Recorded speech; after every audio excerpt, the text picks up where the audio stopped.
mag-aral at magsimulang mag-invest sa maliit na puhunan. Isa sa mga pangunahing dahilan kung bakit iniiwasan ng mga tao ang pag-i-invest sa stocks ay takot. Ang takot na ito ay madalas nagmumula sa dalawang bagay.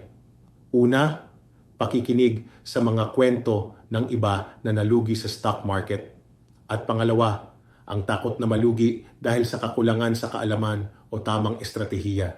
Upang malampasan ang takot na ito at makabuo ng kumpiyansa, kailangan mong gawin ang dalawang pangunahing hakbang: mag-aral at magsimula sa maliit. Ang pag-aaral ng tamang paraan ng pamumuhunan ay nakakatulong na mabawasan ang kawalang katiyakan. Habang nagsisimula sa isang maliit na halaga, ay nagbibigay daan sa iyo na magkamali ng hindi nakararanas ng malalaking pagkalugi. Sa ganitong paraan, ang mga kabiguan ay nagiging mga karanasan para matuto sa halip na traumatic na kabiguan, at mas malaki ang tsansa mong magpatuloy hanggang sa magtagumpay.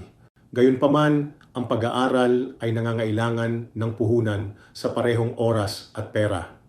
Sa ibang salita, upang magtagumpay sa pamumuhunan sa stock, dapat kang handang mamuhunan hindi lamang ng kapital kundi pati na rin sa iyong sariling edukasyon at personal na paglago.